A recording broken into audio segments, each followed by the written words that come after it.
Cuando era un renacuajo iba de vez en cuando a casa de mis abuelos paternos y mi abuelo me ponía algunas de las películas que tenían por casa. Así descubrí, por ejemplo, a los hermanos Marx. No veas la turra que di con aquello de «más madera, es la guerra» y la parte contratante de la primera parte será la parte contratante de la segunda parte. En fin, que me disperso. Una de esas antiguas películas que me ponía mi abuelo era Sansón y Dalila, una peli de 1949 dirigida por Cecil B. DeMille. Yo debía tener 5 o 6 años, así que no me acuerdo muy bien de ella. Creo recordar que el tal Sansón peleaba con unos leones y sujetaba unas columnas con todas sus fuerzas en un momento dado y poco más. Bueno, sí, lo de que si le cortaban el pelo se quedaba sin fuerzas. El caso es que años después me interesé, sin saberlo, por una actriz que salía en aquella película y que escondía tras de sí una de las vidas más fascinantes que he conocido nunca y que te quiero contar hoy. Y puestos a dar a conocer cosas, lo suyo es que conozcas también a Informa, el patrocinador del capítulo de hoy, porque te puede ser muy útil para tener acceso a la mejor información empresarial. De hecho, el 89% de las empresas del IBEX y el 95% de las entidades financieras en España confían en ellos todos los días para tomar sus decisiones de riesgo. En Informa son profesionales de los datos y te ofrecerán soluciones para todas las fases de tu negocio: marketing y ventas, finanzas y también para compras y compliance. Informa es la empresa líder en información empresarial con acceso online a más de 400 millones de empresas en el mundo. Si estás pensando cómo puedes hacer crecer tu negocio, hay 2 cosas imprescindibles que necesita cualquier empresa: mantener felices a sus clientes actuales y conseguir un flujo de nuevos clientes. Y esto solo se puede lograr manejando la mejor información empresarial. Además, en Informa tienen una atención personalizada con más de 130 consultores que tienen precisamente ese objetivo: ayudarte a crecer como empresa y a facilitar la toma de decisiones comerciales, con total transparencia y un planteamiento ético y sostenible para tu negocio. Si quieres conocerlos, prueba los 2 informes gratis que te ofrecen sin compromiso, llamando al 902-176-076, entrando en su página web, informa.es, o mandando un email a clientes@informa.es mencionando la oferta Kaizen antes del 1 de abril. Venga, a informarse.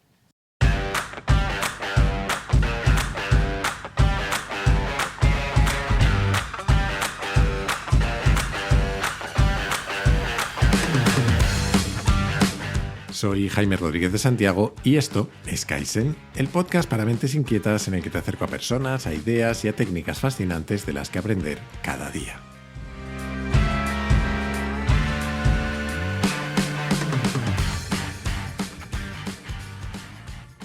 Hace unas semanas, una oyente me mandó un mensaje en Twitter. Me decía que le gustaba mucho un capítulo del podcast, ese de que la especialización es para los insectos, y que de hecho había pensado en recomendarlo en un grupo de mujeres del sector tecnológico en el que ella estaba, pero que le había echado para atrás una cosa: todos los ejemplos que usé en ese capítulo eran de hombres.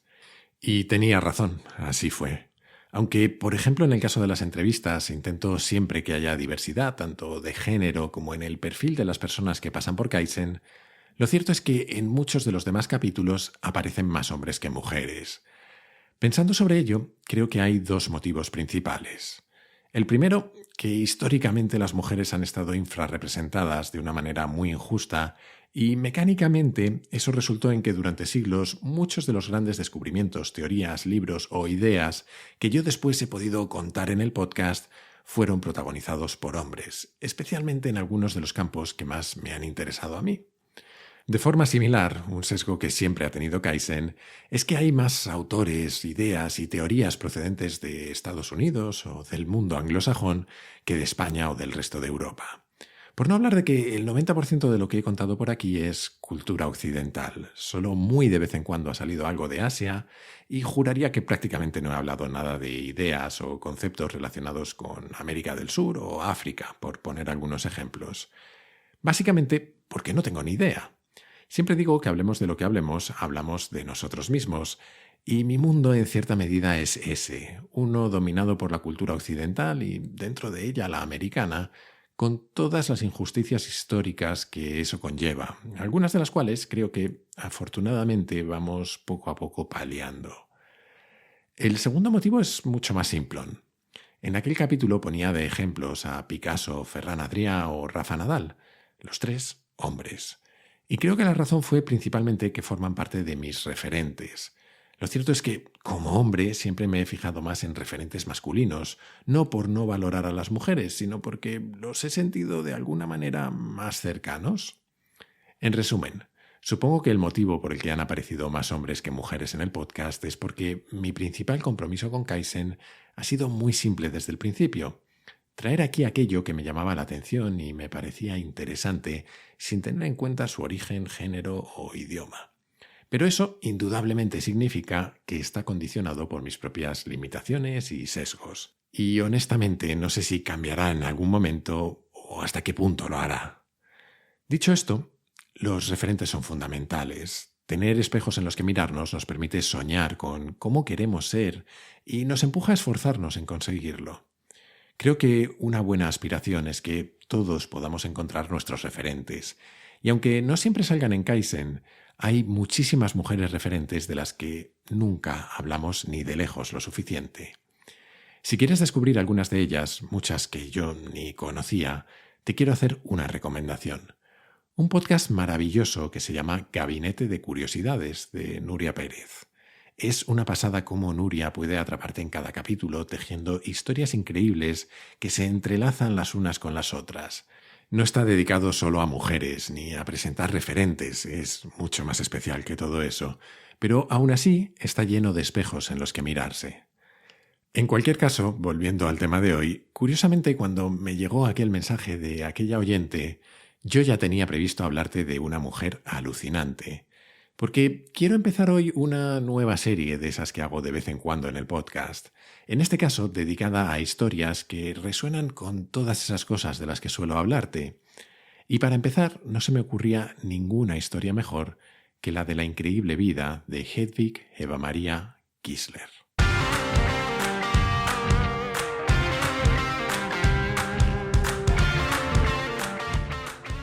Hedwig nació en Viena en 1914. Fue la hija única de Gertrud, una pianista de Budapest, y Emil, un banquero de Leópolis, un matrimonio judío que había logrado situarse entre las clases altas austriacas. La pequeña Hedwig tenía uno de esos cerebros que nunca se cansan de aprender. Su vida era una pregunta tras otra. ¿Qué movía los coches o qué tipo de motor funcionaba mejor en un avión? Su padre era aficionado a la ciencia y a la tecnología y paseaban juntos por Viena hablando de todo, desde los tranvías o la imprenta hasta las estrellas y el espacio. A los 5 años, Hedwig desmontó su caja de música para analizar sus mecanismos. Quería entenderlo todo. A los 11 ya dominaba el piano y la danza y podía hablar 4 idiomas. A los 16 empezó sus estudios de ingeniería que, sin embargo, abandonó poco después para perseguir su otra gran obsesión. Desde muy pequeña había adorado el cine.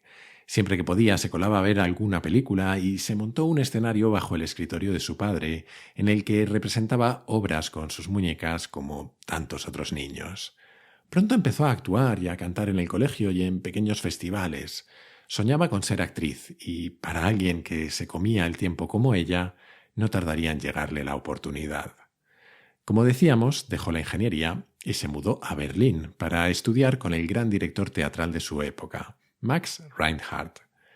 Poco a poco, nuestra protagonista se hizo un pequeño hueco en el cine alemán bajo el nombre de Hedy Kissler. Rodó algunas películas hasta que, en 1933, con 19 añitos, se hizo mundialmente famosa por una de ellas, llamada Éxtasis, de Gustav Mahati. Aunque lo más normal es que no hayas oído hablar de la película ni del director. Pero en aquellos años supuso todo un hito. Llegados a este punto conviene contar algo que no hemos mencionado aún. Por si la niña tenía pocas habilidades y capacidades, resulta que además Hedy era bellísima. De hecho, pocos años después sería conocida como la mujer más bella del mundo. Pero eso será un poco más adelante. Volvamos a la película que la hizo famosa. Se suele decir que Éxtasis fue la primera película en mostrar un desnudo integral femenino, el de Hedy para más señas, aunque no es del todo exacto. Entre otras cosas porque la pornografía es tan antigua como el cine y porque en otras películas se habían rodado desnudos con un carácter más artístico y menos crudo, quizás. En lo que sí fue pionera Éxtasis fue en mostrar la primera escena sexual en una película comercial y con ella el primer orgasmo, femenino en este caso, en pantalla. Hedy era un espíritu indomable, alguien que simplemente hacía lo que creía que debía hacer, y esa escena le pareció lo más normal del mundo. Aquella película, en aquel tiempo, supuso un enorme escándalo de esos que, un par de décadas después, nadie entiende. No tenía nada de pornográfica, vista hoy es de lo más inocente, de hecho, pero fue censurada o directamente prohibida en muchos países, como Estados Unidos, donde no se estrenaría hasta cerca de 10 años después. Como sucede en estos casos, la censura y la prohibición solo sirvieron para aumentar su fama, y con ella la de Hedy, que parecía ir directa a una fulgurante carrera en el cine. Que la tuvo, pero más adelante, porque el destino se guardaba unos planes diferentes para ella a corto plazo. Lo que hasta ahora seguramente haya sido la historia de una chica muy lista, muy guapa y muy decidida, está a punto de dar un giro inesperado.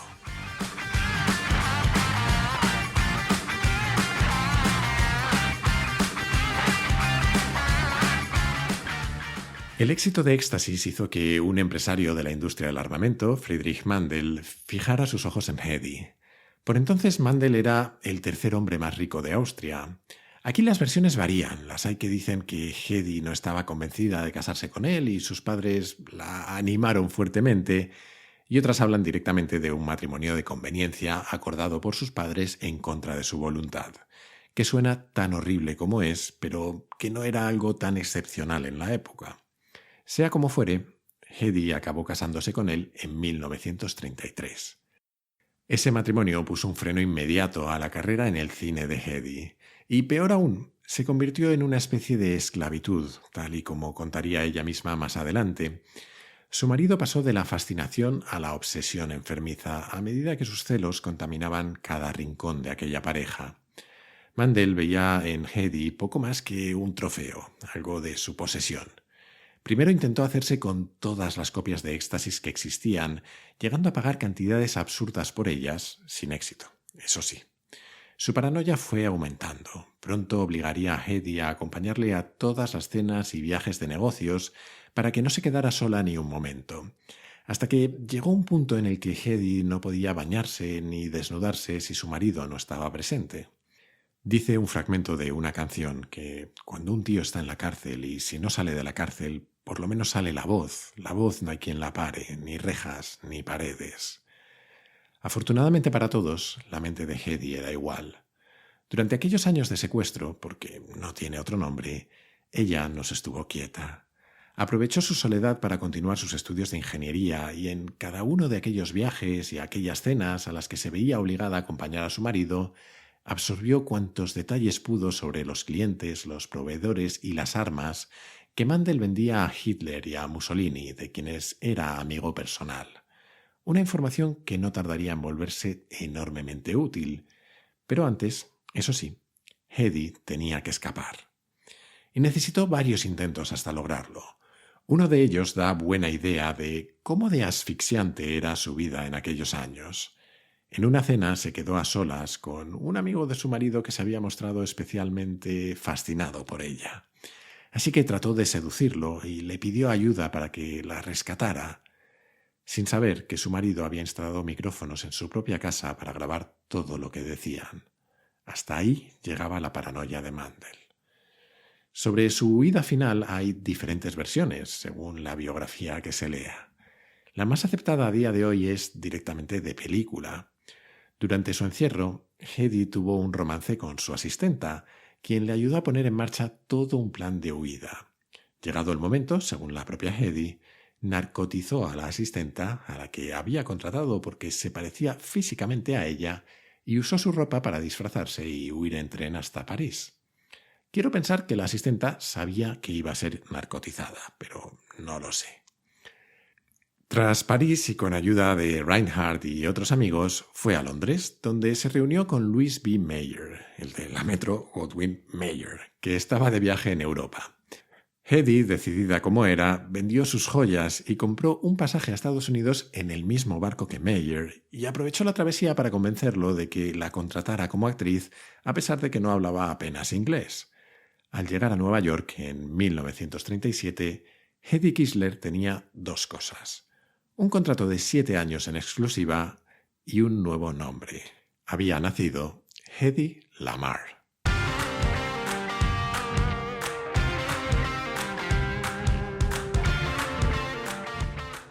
Lo del nombre fue idea de Meyer, que no quería que a Hedy se la relacionara con el escándalo de Éxtasis, así que sugirió que adoptara el apellido de una antigua amante suya, una actriz de cine mudo llamada Barbara Lamarr, que había fallecido en extrañas circunstancias tras una larga adicción a la heroína. Así que extraña, más que su muerte, yo diría que fue la elección del nombre, pero bueno. En cualquier caso, a Hedy no le importó. Desde su llegada fue promocionada como la mujer más bella del mundo, unas palabras que su maestro, Max Reinhardt, había pronunciado unos años antes en Viena y que Meyer y toda la maquinaria publicitaria de la Metro se encargarían de difundir. Hedy no tardaría, por lo tanto, en convertirse en una de las grandes estrellas de Hollywood, no solo por su belleza, sino sobre todo por su glamour. Aunque ella decía que ser glamurosa es fácil, solo tienes que quedarte quieta y parecer estúpida. Menuda era Hedy. En Hollywood rodó unas 30 películas, más de la mitad de ellas en apenas 7 años, entre 1938 y 1945. En esa lista estaba, en su papel seguramente más conocido, aquella película de Sansón y Dalila que yo veía en casa de mis abuelos. Y aquí podría perfectamente terminar la historia, la de una talentosa mujer, pionera en el cine, que supo escapar del yugo de un marido atroz y una guerra incipiente hasta convertirse en una gran estrella. Podríamos incluso ir un paso más allá y hablar de cómo ella y la comunidad judía de Hollywood se encargaron de tratar de rescatar a cuantos judíos pudieron durante el gobierno de Hitler, y de cómo todo ese talento importado ayudó a Estados Unidos a proyectar su imagen hasta el último confín del planeta. Pero es que la de Hedy no es una historia cualquiera, no es ni siquiera una historia excepcional. Es una historia increíble y, por lo tanto, no termina aquí. Hacia 1940, en una cena, Hedy conoció a un personaje realmente peculiar, George Antheil. George había sido un niño prodigio del piano y se había convertido en un compositor vanguardista y ultramoderno, cuyos conciertos llegaron a generar enormes escándalos. Pero lo que les unió inicialmente no fue la música, sino algo mucho más prosaico y absurdo. Como hobby, el amigo George se había dedicado a una pseudociencia de la época, la criminología glandular, una especie de estudio sobre el impacto de las glándulas y las hormonas en nuestro cuerpo y nuestra mente. En aquella cena, la casualidad quiso que George y Hedy se sentaran el uno junto al otro. En un momento dado, y no hay mejor forma de decirlo, George se quedó mirando fijamente a los pechos de Hedy. Y se pusieron él y ella a discutir sobre su tamaño, ya que la propia Hedy tenía cierto complejo, y George, con su conocimiento glandular, decía conocer unas inyecciones que los harían crecer. Ya dije que esta es una historia increíble. El caso es que se hicieron amigos y afortunadamente pasaron a hablar de otros temas más serios. Cuando la persecución a los judíos se hizo evidente para todo el mundo y cuando la entrada de Estados Unidos en la guerra empezaba a ser inevitable, Hedy ofreció su ayuda al gobierno. Primero les contó cuánto sabía de los clientes, los proveedores y las armas con las que su ahora exmarido comerciaba en Europa. Y después se puso a trabajar con George en desarrollar tecnología militar. ¡Ole! Hemos hablado bastante en Kaizen de liminalidad, ese espacio que hay entre disciplinas y donde muchas veces pueden encontrarse nuevas soluciones. La historia de los inventos de Hedy y George es, sin lugar a dudas, una historia de liminalidad. La de una actriz y un músico, ambos con alma de ingenieros, y la de cómo su peculiar forma de mirar el mundo les permitió encontrar soluciones donde otros no las veían. Pasaron largas noches buscando ideas con las que poder ayudar al ejército aliado. A veces, para descansar, se retaban el uno al otro a tocar el piano. A un lado del teclado George ejecutaba una melodía. Al otro lado, Hedy la replicaba en una octava diferente. Este simple juego le dio una idea. Recordó algunas de aquellas horribles cenas con su marido y sus socios y cómo debatían sobre la fiabilidad de los torpedos para dar en la diana. Delante de ella discutieron la posibilidad de usar señales de radio para guiar los proyectiles de forma inalámbrica. Sin embargo, había un problema. Las señales de radio eran fáciles de interceptar e incluso manipular. Vamos, que si lanzabas un torpedo guiado por radio y el enemigo se colaba en tu frecuencia, lo podía desviar de vuelta hacia ti. Lo que viene siendo que te salga el tiro por la culata, de manera casi literal. Inspirada por sus juegos al piano, a Hedy se le ocurrió un sistema en el que el emisor y el receptor, es decir, el barco o el submarino y el torpedo, cambiaban constantemente de frecuencia, iban saltando de un canal a otro en un orden que solo ellos conocían. De esa manera se podía ir dando instrucciones al torpedo que, aunque el enemigo interceptara una de ellas, no sabría en qué canal iría la siguiente. Esa técnica es conocida como salto en frecuencia, y de hecho yo la estudié en la carrera. Es una técnica esencial para nuestra vida. Se utiliza en cosas como el Bluetooth, las redes Wi-Fi o Wi-Fi, para los que escucháis Kaizen en países donde se pronuncia bien, o la telefonía celular. Vamos, que nuestro mundo moderno se asienta en parte sobre esta técnica. Erróneamente suele decirse que la inventó Hedy, lo que no es cierto, o no del todo. Hubo usos previos de esta técnica y, de hecho, ya había aparecido en una patente de 1903 de Nikola Tesla, pero por aquel entonces, especialmente en el campo militar, había cosas que se inventaban varias veces porque eran secretas y porque las cosas no estaban a golpe de un clic, como ahora. Aunque si ella sabía de esta técnica antes o no, algo que yo desconozco, es bastante irrelevante, porque la manera de ponerla en práctica de Hedy, con la ayuda de George, fue realmente original. En 1942 ambos publicaron una patente, secreta, así que no se conoció hasta muchas décadas después, llamada Sistema Secreto de Comunicaciones. Y es que la idea, ese salto en frecuencia, era brillante, pero presentaba un problema de difícil solución. ¿Cómo conseguir que el torpedo y el barco siguieran de manera sincronizada la misma secuencia de canales? Especialmente teniendo en cuenta que uno salía despedido del otro y que el tiempo para sincronizarlos no era muy grande. Aquí entran otra vez la liminalidad y George. Para algunos de sus vanguardistas conciertos, George había ideado un sistema parecido a la pianola, en el que, mediante cintas de papel agujereadas, hasta 16 pianos tocaban de manera automática y sincronizada. Así que eso fue lo que hicieron: 2 rollos o tambores de papel agujereados e idénticos, uno para el barco y otro para el torpedo. Y en el momento del disparo, ambos se activaban y empezaban a girar a la vez e iban cambiando la transmisión entre 88 frecuencias distintas.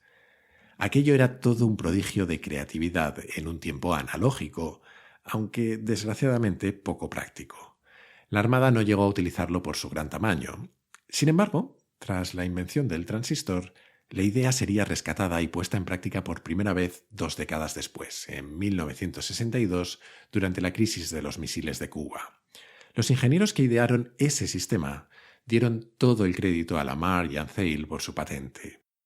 La historia de Lamar, Ansel y su invento se mantuvo en secreto durante medio siglo. En 1997, ambos fueron reconocidos por la Electronic Frontier Foundation con el premio Pioneer. Lamar fue también la primera mujer en recibir lo que se consideran los Oscar de la invención. En 2014, ya a título póstumo, fue incluida en el Salón de la Fama de los Inventores en Estados Unidos. Hedy Lamar murió el 19 de enero del año 2000, a los 85 años, tras una vida increíble de la que solo hemos rascado la superficie. Tras el fiasco con su primer marido, se casó y divorció otras 5 veces. Llegó a decir que los hombres estaban bien, el amor estaba bien, pero que el matrimonio la había decepcionado un poco.